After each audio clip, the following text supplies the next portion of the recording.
പല യുവാക്കളും ഈ കാര്യങ്ങൾ ശ്രദ്ധിക്കാതെ ഡേറ്റിംഗ് ആപ്പിൽ കാണുന്ന ഓരോരോ വ്യക്തിയുമായിട്ട് അവർ കോൺടാക്ട് ചെയ്യുവാണ്.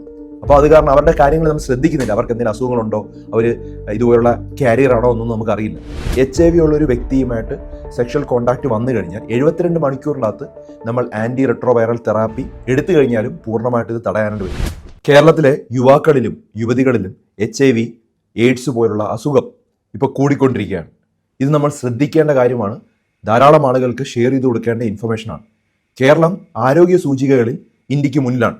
പക്ഷെ ഒരു കാര്യം മാത്രം നമ്മളെ പേടിപ്പിച്ചുകൊണ്ടിരിക്കുകയാണ്. ഓരോ മാസവും 100 പുതിയ HIV കേസുകളാണ്. അതിൽ ഭൂരിഭാഗവും 20 മുതൽ 40 വയസ്സുള്ള പുരുഷന്മാരും അതുപോലെ തന്നെ യുവതികളുമാണ്. ഇതൊരു വാർണിംഗ് ബെല്ലാണ്. ഇത് നമ്മൾ ശ്രദ്ധിക്കണം. നിങ്ങളോട് സംസാരിക്കാൻ പോകുന്നത് പേടിപ്പിക്കാനല്ല, കുറ്റപ്പെടുത്താനുമല്ല, ബോധവൽക്കരണമാണ്. ഇത് ധാരാളം ആളുകൾക്ക് ഷെയർ ചെയ്ത് വെക്കണം. ഇത് നമ്മുടെ സുരക്ഷയാണ്. ജീവൻ രക്ഷിക്കാൻ വേണ്ടിയാണ് ഞാനിത് പറയുന്നത്. ഇപ്പോൾ HIV എന്താണെന്നുള്ളത് നിങ്ങൾക്ക് എല്ലാവർക്കും അറിയാമല്ലോ. അതൊരു വൈറൽ രോഗമാണ്. ഇപ്പോൾ HIV എന്ന് പറഞ്ഞാൽ അത് എയ്ഡ്സ് അല്ല. ഓക്കെ, HIV ഒരു വൈറസാണ്. എയ്ഡ്സ് എന്ന് പറയുന്നത് ചികിത്സയില്ലാത്ത വർഷങ്ങളോളം നമ്മൾ ശരീരത്തിൻ്റെ പ്രതിരോധ ശക്തിയെ തകർക്കുന്ന ഒരു അസുഖമാണ്. ഇന്ന് സയൻസ് വളരെയധികം മുന്നിലാണ്. HIV നേരത്തെ കണ്ടെത്തിയാൽ മരുന്ന് കഴിച്ചാൽ സാധാരണ ഒരു ജീവിതം നയിക്കാനായിട്ട് കഴിയും. വിവാഹം കഴിക്കാം, കുട്ടികളുണ്ടാക്കാം, ജോലി ചെയ്യാം. HIV എന്ന് പറഞ്ഞാൽ ഡെത്ത് എന്നല്ല ഇപ്പോൾ, പക്ഷെ നേരത്തെ കണ്ടെത്തണം. എങ്ങനെയാണ് ഇത് പകരുന്നത്?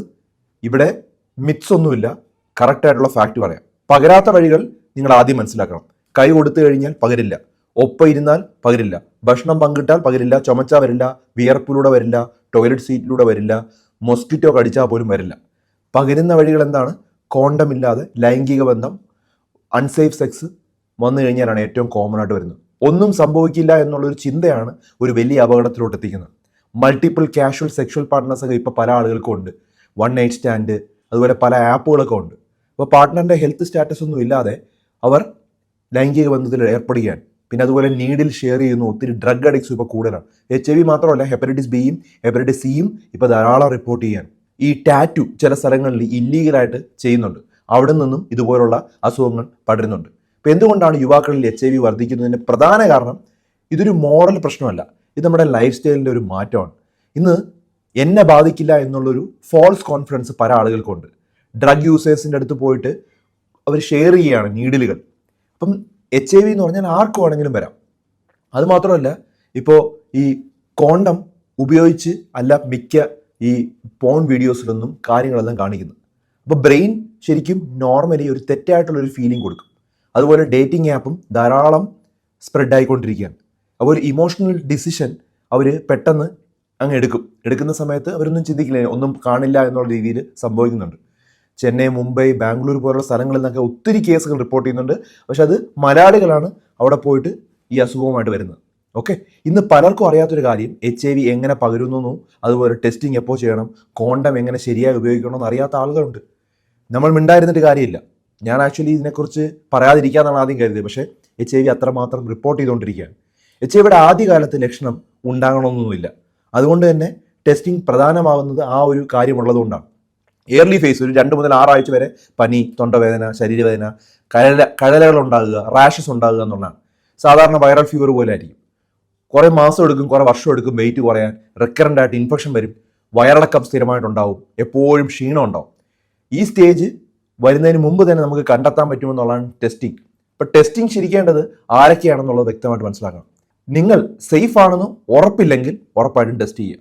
ഇപ്പോൾ ടെസ്റ്റ് ചെയ്യേണ്ടത് കോണ്ടം ഇല്ലാതെ സെക്സ് ചെയ്തവർ, മൾട്ടിപ്പിൾ പാർട്ട്നേഴ്സ് ഉള്ളവർ, നീഡിൽ ഷെയർ ചെയ്തിട്ടുണ്ടെങ്കിൽ, അല്ലെങ്കിൽ STD ഹിസ്റ്ററി ഉള്ളവർ, പാർട്ട്ണർക്ക് HIV ഉണ്ടെങ്കിൽ മാരേജിന് മുമ്പ് ഒക്കെ ചെയ്യുന്നത് നല്ലതാണ്. ഈ ഫ്രീ ഫെസിലിറ്റി ഇപ്പോൾ പല സർക്കാർ ആശുപത്രികളിലും ഉണ്ട്. HIV പോസിറ്റീവ് ആയാൽ എന്താണ് നിങ്ങൾ ചെയ്യേണ്ടത്? അവിടെ നിങ്ങൾ പേടിക്കേണ്ട ആവശ്യമില്ല. നമുക്ക് മരുന്നുകളുണ്ട്. ഓക്കെ, ലൈഫ് അവിടെ തീർന്നിട്ടില്ല, ട്രീറ്റ്മെൻറ്റ് ഉണ്ട്. ART, ആൻറ്റി റെട്രോവൈറൽ തെറാപ്പി എന്നുള്ള മരുന്നുണ്ട്. ദിവസവും കഴിക്കണം. വൈറസ് ലോഡ് വളരെയധികം കുറച്ച് വയ്ക്കണം. ഇൻഫെക്ഷൻ വരാതെ നോക്കണം. അങ്ങനെയാണ്.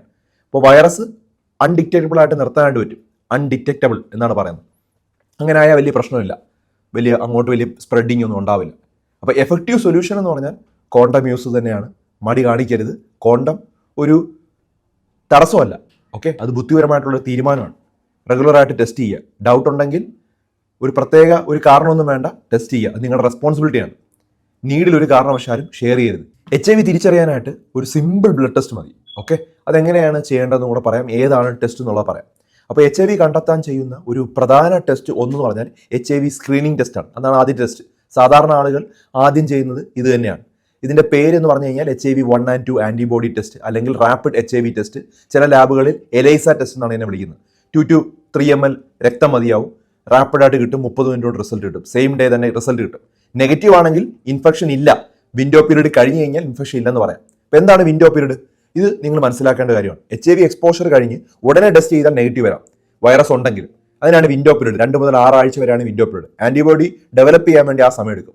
6 ആഴ്ച കഴിഞ്ഞാൽ ടെസ്റ്റ് റിലയബിൾ ആണ്, ഏകദേശം 100% സേഫ് ആണ്. ഇപ്പോൾ നിങ്ങൾക്ക് റിസ്ക് ഉണ്ടെങ്കിൽ 6 ആഴ്ച കഴിഞ്ഞ് ചെക്ക് ചെയ്യുക, 3 മാസത്തിൽ ഒന്നുകൂടെ ഒന്ന് റിപ്പീറ്റ് ചെയ്യുക. 4th ജനറേഷൻ HIV ടെസ്റ്റ് ഇപ്പോൾ അവൈലബിൾ ആണ്. ഇത് കുറച്ചുകൂടെ ആക്യുറേറ്റ് ആണ്, ഏർലി ആയിട്ട് കണ്ടെത്താൻ പറ്റും. ആൻറ്റിജൻ P24 എന്നാണ് അതിനെ പറയുന്നത്. ആൻറ്റിബോഡി കൂടെ ചെക്ക് ചെയ്യും. ഇത് ഡിറ്റക്ട് ചെയ്യാൻ വേണ്ടി എക്സ്പോഷർ കഴിഞ്ഞ് 2 മുതൽ 3 ആഴ്ച മുതൽ കണ്ടെത്താനായിട്ട് പറ്റും. ഡൗട്ട് ഉണ്ടെങ്കിൽ ഇതാണ് ബെസ്റ്റ് ടെസ്റ്റ്. ഓക്കെ. പിന്നെ കൺഫർമേറ്ററി ടെസ്റ്റ് പോസിറ്റീവ് ആയാൽ മാത്രം, ആദ്യത്തെ ടെസ്റ്റ് പോസിറ്റീവ് ആയിട്ട് വന്നാൽ നമ്മൾ റിപ്പീറ്റ് ചെയ്യും. ഡിഫറെൻറ്റ് മെത്തേഡ് ഉപയോഗിച്ച് കൺഫേം ചെയ്യും. 1 ടെസ്റ്റ് കൊണ്ട് ഒരു കാരണവശാലും ഡയഗ്നോസിസ് ചെയ്യില്ല. ഡബിൾ കൺഫർമേഷൻ മാൻഡേറ്ററി ആണ്. ഇങ്ങനെയാണ് സാധാരണ ടെസ്റ്റ് കണ്ടെത്തുന്നത്. ഇനി HIV ഉള്ള ഒരു വ്യക്തിയുമായിട്ട് സെക്ഷൽ കോൺടാക്റ്റ് വന്നു കഴിഞ്ഞാൽ 72 മണിക്കൂറിനകത്ത് നമ്മൾ ആൻറ്റി റെട്രോവൈറൽ തെറാപ്പി എടുത്തു കഴിഞ്ഞാലും പൂർണ്ണമായിട്ട് ഇത് തടയാനായിട്ട് പറ്റും. ഇപ്പോൾ UK-ലും US-ലും ഒക്കെ അങ്ങനെ അവർക്ക് സംശയം ഉണ്ടെങ്കിൽ ഉടനെ തന്നെ ഡോക്ടറിനടുത്ത് പോയി പറയുകയും അവർ കുറച്ച് ദിവസത്തേക്ക് ഈ ഒരു മരുന്ന് anti retroviral therapy post exposure prophylaxis PEP എന്നാണ് ഇതിനെ പറയുന്നത് 72 മണിക്കൂറിനകത്ത് സെക്ഷൽ ആക്ടിനകത്ത് കഴിച്ചിരിക്കണം. അങ്ങനെയാണെങ്കിൽ അത് പ്രൊട്ടക്റ്റ് ചെയ്യും. ഇപ്പോൾ ഈ ഒരു കാര്യം കൂടെ വ്യക്തമായിട്ട് മനസ്സിലാക്കുക. കാരണം അത്രമാത്രം കേസുകൾ കേരളത്തിൽ റിപ്പോർട്ട് ചെയ്യുന്നത് കൊണ്ടാണ് ഞാനിത് കാര്യമായിട്ട് പറഞ്ഞത്. പല യുവാക്കളും ഈ കാര്യങ്ങൾ ശ്രദ്ധിക്കാതെ ഡേറ്റിംഗ് ആപ്പിൽ കാണുന്ന ഓരോരോ വ്യക്തിയുമായിട്ട് അവർ കോൺടാക്ട് ചെയ്യുവാണ്. അപ്പോൾ അത് കാരണം അവരുടെ കാര്യങ്ങൾ നമ്മൾ ശ്രദ്ധിക്കുന്നില്ല. അവർക്ക് എന്തെങ്കിലും അസുഖങ്ങളുണ്ടോ, അവർ ഇതുപോലുള്ള കാരിയർ ആണോ എന്നൊന്നും നമുക്കറിയില്ല. ഇതെല്ലാം കഴിഞ്ഞതിന് ശേഷം അസുഖം വരുമ്പോഴായിരിക്കും വിഷമത്തോടെ മെസ്സേജ് അയക്കുന്നത്. അങ്ങനെ മെസ്സേജ് അയച്ച ധാരാളം മെസ്സേജുകൾ എൻ്റെ മൊബൈലിലുണ്ട്.